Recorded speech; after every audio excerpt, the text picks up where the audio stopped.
What's going on YouTube? How's it going? Welcome back to a brand new Wild Rift video, and in today's video we'll be taking a look at Jinx Lulu in the bot lane and why I feel like it's still one of, if not the best bot lane combos. Now with Jinx Lulu, the main thing to note with this combo is that early game you will struggle, you will probably be behind, you will probably be put behind in terms of, experience, maybe gold and everything as well. But the main point of this combination is the mid and the late game. Once Jinx gets a few items, once she gets a kill off, once she gets her passive, she can become pretty much unkillable force with Lulu as well. Obviously Lulu providing the movement speed, the shields, the health as well. With the ultimate, she becomes really, really powerful. Now in this game, we are Jinx Lulu against Braum Xayah, so they definitely have a lot of pressure in terms of Braum and Xayah. They're going to be having a lot of pushing power, but what you'll see is during the early laning phases with me as Jinx is that you will see me kind of sitting back, using my rockets to maybe farm up a bit, using my rockets to kind of poke down the enemies a little bit as well, but most of the time you'll just see me farming. Now, the thing is with Lulu as well, the main important thing with Lulu is that you want to be able to poke down early, especially against the Braum. You want to be kind of aggressive into Braum before he hits that level 2 power spike. Once he hits level 2, he'll have access to his shield, he'll have access to his Q, and he can pretty much just auto-attack you, and he can proc the passive really, really easily. But with Lulu, she has the range advantage early on against the Braum. So if you see that the Braum's Q is down, which is Braum's only way of actually fighting in terms of range, you can kind of step up as Lulu and you can kind of poke down a little bit, or you can stay back and you can let your AD carry poke with Jinx as well. I mean with Lulu as well, sorry. You can either let your ADC poke down or you can poke down yourself with Lulu. But as you can see, what Lulu's doing here, Lulu's holding the wave and making sure that the wave kind of stays under our tower, which is a really good wave management by Lulu. So as you can see here, her keeping the cannon minion alive actually made the wave stay closer to us, so the wave is now pushing towards us. But unfortunately, I'm pretty sure it hits the tower, so it will kind of bounce back. As you can see, they have to push into us, so we're under our tower, we're safe, so we can farm up. As I missed quite a few minions here, don't watch these minions, because I did miss quite a few minions in this game, to be fair. But yeah, the main reason is trying to keep your wave in a pretty balanced state, or just underneath your tower, so you're able to actually get a few minions under your belt, get a few farm, and get that gold underneath your belt as well. Because, like I said, most of the time you will be sitting back, you will be farming up quite a bit with Jinx. So it's nice to see that your wave is going to be underneath your tower instead of being underneath the enemy tower. Because if you push up with Jinx, you're very vulnerable. So if you push up, if you have to go underneath their tower, then you've got the, you got the scary thing of maybe being ganked, or maybe Braum might engage onto you. And with Jinx Lulu, you don't really do well in laning phase. You don't really have this crazy 2v2 potential in terms of, being able to carry or being able to do a lot of early game damage. So like I said, main purpose of the early game with Lulu Jinx is just to farm up. Play passive. Don't die is your main goal of this. It might seem a bit stupid saying don't die is your main goal, but honestly it is. Don't die is your main goal with Jinx Lulu. You want to make sure that you get a few items before you actually can go into fights and go into a 2v2. You can see on my first back here, I got the BF sword and the crit cloak. I like to go for like a full crit damage Jinx build instead of going for the Bladed Rune King. Bladed Rune King is more of a early game spike, I would say, or more of a mid game spike. You'll be able to do a lot more in terms of the early game and maybe towards that first dragon if you can get that Bladed Rune King early on. But for me, I like to go for the full crit. You got the Infinity Edge, you'll have the Ruinous Hurricane, and you have the Rapid Fire Cannon. So you have 75% crit chance, which is really, really nice. So I like to go for a full crit build. Maybe you could go like Bladed Rune King as the last item. But we shall see how this game goes. I can't actually remember how this game goes. But the dragon's spawning now. As you can see, we're moving over quite a bit.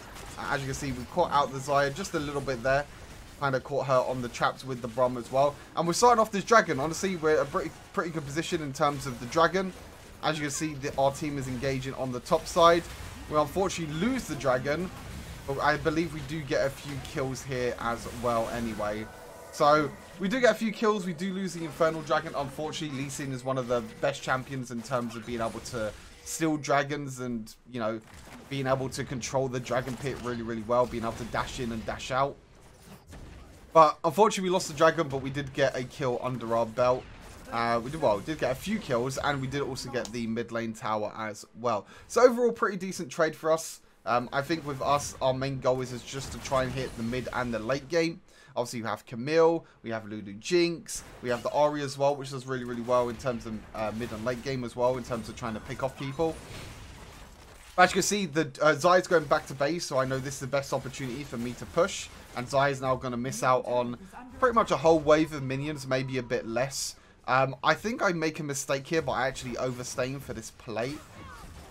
I think I actually make it. I should have really backed here instead of actually staying for the plate, but staying for the plate's not too bad. It's just the problem now is I won't be back in time to be able to push this wave.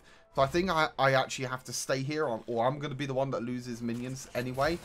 So I think the best play there was to probably go back, and then by the time I go back and I walk back to lane, the wave will be underneath my tower. It'll probably be about now. But as you can see, Ahri comes in, gets a nice cheeky charm onto the Xayah, gets a nice cheeky kill. So again, it's all about just making sure with Jinx Lulu that they can push you underneath your tower. You don't want to push them underneath their tower. You don't want to play aggressive. You just want to play passive. Wait for your jungler, wait for your mid laner to come, and hopefully get like a few kills, maybe a few assists as well. And you just want to get up to that mid game point where you get the items. You get the Infinity Edge, you get the Ruinous Hurricane. As you can see now, we got the Infinity Edge, we got our boots as well, our tier 2 boots, the Godless Greaves. And now we're rotating to the mid lane. I saw that the mid lane was actually getting pushed in, so I moved towards the mid lane. And as you can see, the Rift Herald is up as well. So we're moving over and we're helping our jungler and our top laner in terms of the Rift Herald. Team Nasus here taking quite a bit of damage. And unfortunately, he does die eventually to my rockets. As you can see, with a passive, I can just be super, super aggressive. This is the thing with Jinx Lulu. When you have that passive available, once you're able to get that kill or get that assist, you can play really, really aggressive. We do lose our top lane tower for this, but I think overall it's a pretty decent trade. We got 2 kills, we got a Rift Herald from it as well. We do lose quite a few minions in terms of the top side of the map, but our main goal was just to rotate and being able to, you know, team fight early on, because we did have that early game advantage with team fighting. And as you can see, we're a few thousand gold ahead. Obviously, just letting you know that this Lulu actually wasn't duo with me. So the Lulu actually played really, really well in the end. Kind of worked out pretty much like a duo. The Lulu actually knew how to play the whole time. And I think I actually queued with this Lulu quite a few times. So it was pretty nice. Unfortunate here that Lee Sin actually caught me out here. I didn't actually realize that Lee Sin was still in the top side of the jungle. So I was there just trying to farm up the minions. Ahri was able to get a return kill. So I was sitting here, I was trying to farm the minions. I was kind of underneath my tower. But Lee Sin was over here, did really well to kind of catch me out. I had no vision. So maybe I shouldn't have stepped up this far, but I didn't really think that they would be there. Obviously, Lee Sin W's over the wall. Q kicks me and kills me there as well. It's a bit of an unfortunate death there for me. I feel like I didn't really make a misplay there. It was kind of like a well played by Lee Sin, being able to catch me out. You know, knowing that I was going to go there to get the minions was kind of well played. Obviously, me going to get the red buff now. Red buff, obviously, on AD carries are very, very important, especially later on during the game. In terms of items now, we got our attack speed and we got our little crit cloak as well. Brawler's glove, sorry. So we have the attack speed from Rico's bow. We have the Brawler's glove. Obviously, we are going towards the Ruinous Hurricane now, which is a really, really strong item for Jinx. As I said, if you get a kill or assist, you get her passive, which allows her to get a crazy amount of movement speed, a crazy amount of attack speed. So Ruinous Hurricane actually works really, really well. You see that actually engage onto us here, but I was able to stay back and I was able to stay passive and stay back and actually get a few kills off here. I was able to get 1 reset. Now, as you can see here, I'm just focusing on the front line because for me, I just don't want to step too far forward that I actually die to anyone. So as you can see, I'm keeping my distance from the Nasus. I just keep auto-attacking. And eventually, I'm able to get a few kills off there as well. That's the thing with Jinx Lulu. You kind of want to stick together. With Jinx Lulu, you want to stick together. You don't want to go too far away from your Lulu because otherwise, your Lulu won't be able to give you any buffs. That's why in that situation, I just want to auto-attack the Nasus, the first person that's in front of me, to make sure that I can, you know, get them auto attacks off. Obviously, if I had Runa's Hurricane there, I probably would have spread my damage across maybe Xayah, Zed as well, more often as well. But that's the strong part about Runa's Hurricane, is being able to use that spread of the damage to be able to get a few kills or assists. Unfortunately, I think Ori actually dies here. A little bit unfortunate. Oh wait, maybe she lives. Oh no, she dies. I could actually remember if she lived or died there or not. But a bit of an overstep in the top side of the map. We should have maybe backed after we got the tower. But overall, not that bad. I think we get the Runa's Hurricane here now, which is really, really nice. Now we're going towards the Rapid Fire Cannon, which is the next best item. You can see here that I've got the longsword though. I think I actually go for the Executioner's Calling, because I've got the because you got the Xayah, who's obviously going to be healing. You got the, well, actually no, Xayah's not going to be healing because Xayah doesn't have Blade of Ruin King. I don't know what I'm talking about. You got Nasus, who's going to be healing, sorry. Lee Sin heals as well. So they have a little bit of healing on their enemy team. Probably Rapid Fire Cannon maybe would have been a better third item here if I would have realized the enemy team a bit more. Overall, not too bad. As you can see, I'm headed towards my red buff here, getting that quick reset on the red buff. I believe my red buff was slowly running out, if I remember correctly. Yeah.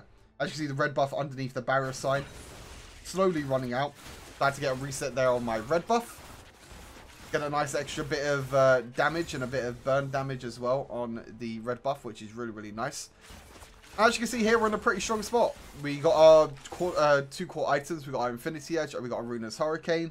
Lulu obviously has her Ardent. She's now working towards the Harmonic Echo. Obviously, Ardent is a very, very important item on Lulu, especially with Jinx as well.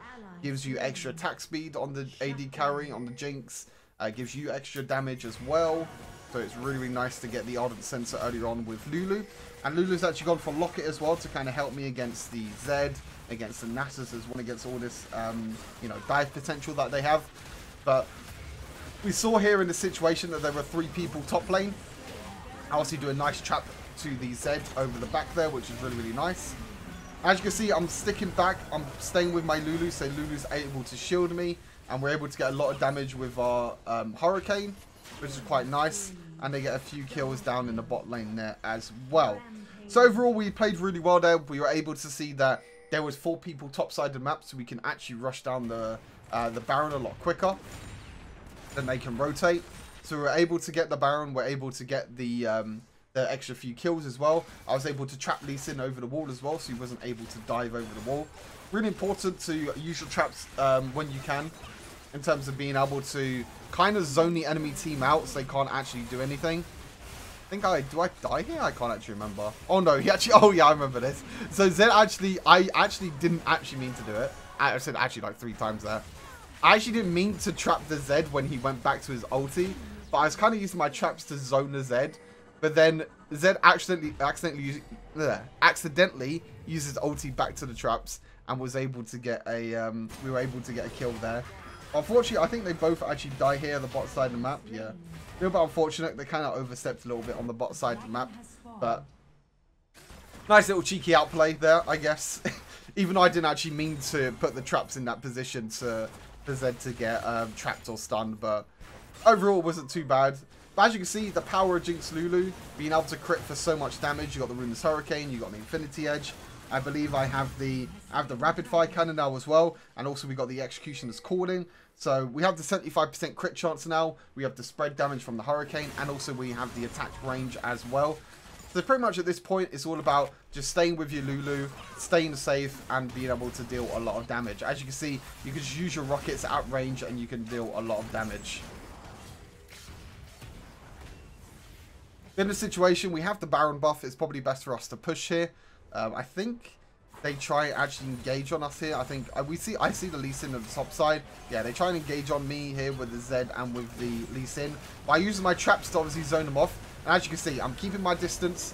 I'm using my rockets. Obviously, Nasus is trying to jump onto me now. I changed to my little Gatling gun. Lulu ultis me as well, which is really, really nice. And as you can see, they can't really get on top of me because of the traps. The traps was able to help me out and be able to zone. Obviously, Lulu using her ultimate as well. And we're able to get a few quick cheeky kills there as well, which is really, really nice. I believe I try and end the game here, but I kind of overstay a little bit. Yeah, I think I try and end the game, but I'm not really too sure about it, so I back off eventually because the Baron is coming back up, so I think we go back to base. Wukong, Wukong accidentally hitting me over the wrong way, but yeah, not too bad overall. Not too bad of a game overall, but now we're probably going to go back. We're probably going to get the Mortar Reminder because they got a few tanks. They got the Nasus and the Brom. Obviously, got the Mortar Reminder now as well, which is really, really nice. I'm not really too sure what I go next. I'm not too sure if I get the Zhonya's or not. The Zhonya's is really important, especially against Zed in this situation. Being able to, obviously, stasis when Zed ultis you is really, really nice. I think that's what I'm waiting for. No, I wait for the cloth armor. So I didn't have enough gold for the stasis, so I got the cloth armor. Obviously, they have quite a lot of AD on their team, so I was going to go for GA as my last item. I probably could have gone for stasis a bit earlier this game, but I kind of went a bit aggressive because I had the Lulu. So I knew I had that sort of protection with Lulu being able to make sure that I can get the extra extra damage with all the items instead of spending 800 gold on stasis. If I didn't have a Lulu this game, it probably would have been better to go stasis a bit earlier. But as you can see, they were able to get a nice team fight in the bot lane, and we were able to pretty much just close out the game here. As you can see, I'm trying to kill the Brom underneath his Nexus. I'm pretty sure I do, but I also die in the end because I accidentally walk underneath the Nexus. But overall, like I said, Jinx Lulu, a really, really strong bot lane combo. You know, you can still carry easily, especially if you have a duo partner. If you have a strong duo partner, me and Excoundrel did it quite a lot when climbing with Excoundrel when he was back, when he was Emerald, I think, at the start of the season. We were able to use Jinx Lulu and able to abuse that combination. Obviously, Lulu got buffed. I mean, Lulu got nerfed a few patches ago. Jinx has got nerfed a few times as well. You can't really execute objectives anymore, but you can still be that unstoppable force. Obviously, Lulu 0019, really, really strong. Obviously, 29k damage on Jinx as well, going a full crit build. Overall, really nice game. As always, if you did enjoy the gameplay, make sure you subscribe to the channel, make sure you like the video, and yeah, I'll see you all next time. Take care of yourselves, and I hope you have a great rest of the day. Peace.